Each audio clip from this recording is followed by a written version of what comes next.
Leak search. Train case coil.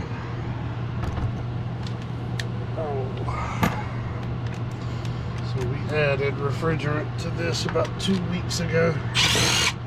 And I've come back to check the charge. Whoever was here last couldn't find a leak. And I'm back to check it.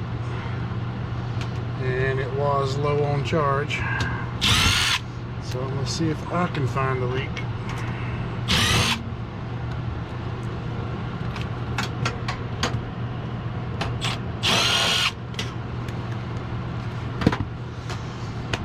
And it is a little toasty. It's about 90 degrees outside. It's about 120 up here.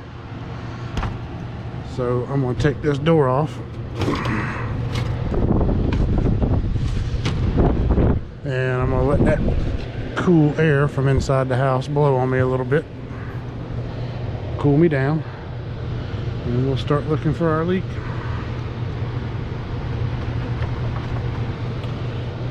Get this thing on, get it warmed up.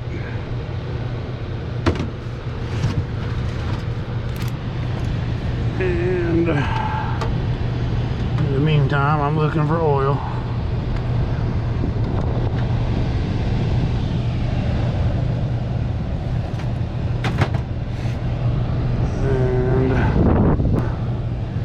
Aluminum coil. And how old is it?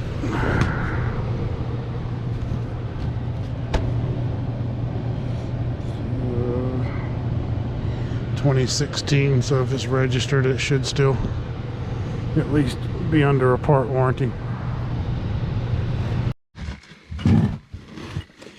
Alright, let's see what we can find.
Oop. Might have been this far.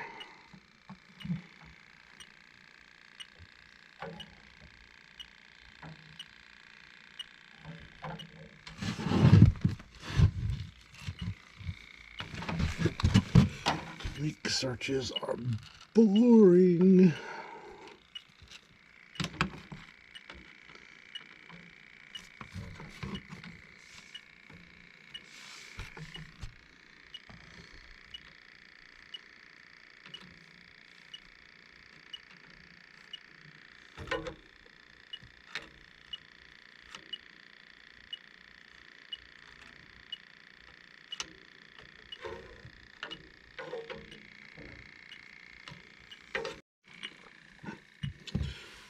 All right, so when I go back inside,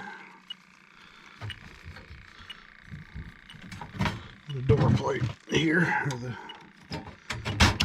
side plate,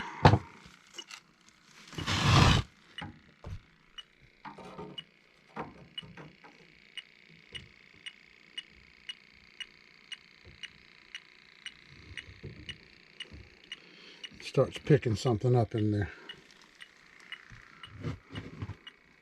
We got up to 8. So it could be on the back side of that coil. It's just hard for me to get to that area on this coil.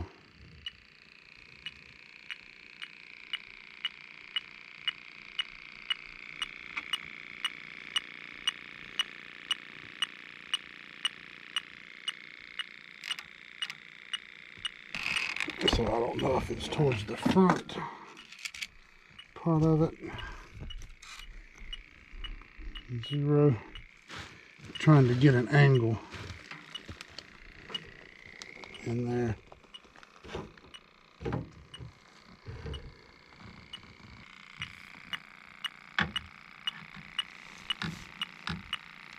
So it may be up towards the top somewhere.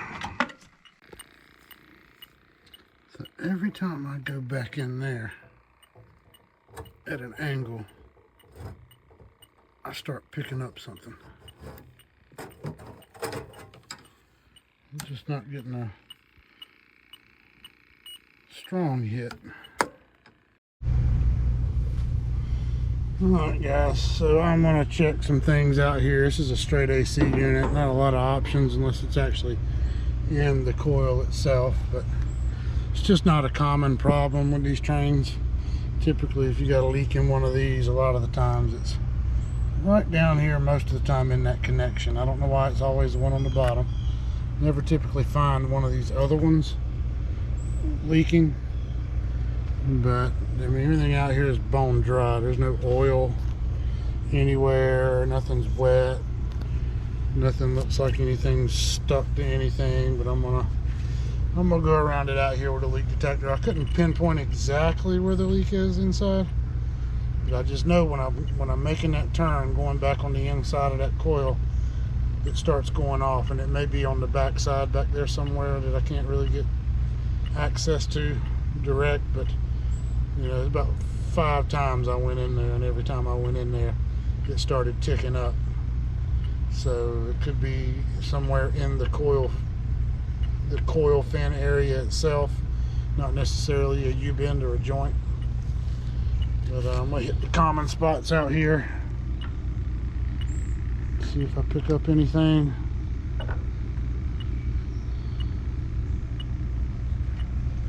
Down on the bottom, yeah. But for whatever reason, when these coils, most of the time I find that bottom connection down here where it goes from copper to aluminum is where I'll typically find them leaking at.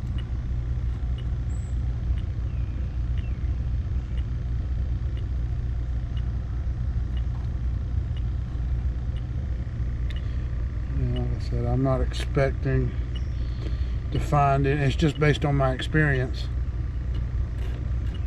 with these train condenser coils. It's usually leaking because somebody stuck a screw in it, or it's one of these. And it's not a heat pump because there's not a, you know, it'd be different than you got pressure switches inside of it. I don't know, this one, it does have 2 pressure switches in it. I may hit those real quick with the leak detector, which I can finagle it back through here actually, I think, and get down. Let's find out. Yep. So I'm not picking up anything around that pressure switch. Like I said, if that red light's flashing on the end of this thing, it's picking up refrigerant. So there's not anything on that bottom pressure switch.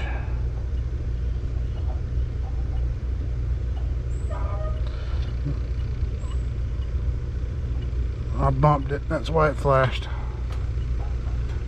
They are a little sensitive. I'm not picking up anything on the suction line at the compressor or our liquid line, discharge line at the compressor. I'm not picking up anything around our plug on our compressor. Don't see any oil residue at all in that plastic pan in the bottom of this thing. That's plastic. Usually it'll be a nice dark stain. getting anything around here.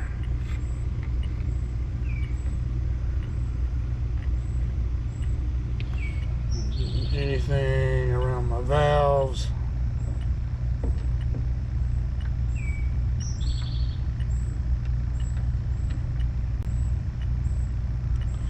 So I'm gonna get some refrigerant, and I am going to get this thing topped off for this guy. He's a good customer. We replaced this system 8 years ago, that one about 6 years ago, and so he spent some money with us. Coil should still be under warranty. Let me go grab some refrigerant. I'm gonna get this thing charged up for the guy. Alright guys, I'm gonna get this charged up for him. I'm not worried about superheating, subcooling, because we're gonna be right back to replace this coil probably the first of the week. It's Thursday. It's hot. It's going to be in the 100-degree range over the weekend. The on-call techs are going to be running wide open, but I'm not worried about balancing the subcooling exactly where it's supposed to be. Just want to get him through the weekend with it, and get back and replace the coil. We're going to have to take it all out anyway. Swap out the coil, recover it. We don't pump down. It's just a thing. We'll just go ahead and recover it, put all fresh refrigerant back in it, change the filter dryer, things like that. Good vacuum pressure test, you know, by the book, pretty much. I just want to get that coil temperature up there, up in the 40-degree range. 75 up there right now, and limp this thing through the weekend till we can get back and get the coil swapped out. So anyway, that's all it's gonna be, guys. Juicing it up, get these people through the weekend, and we'll get back as soon as we get the coil and get it swapped out. Appreciate you watching.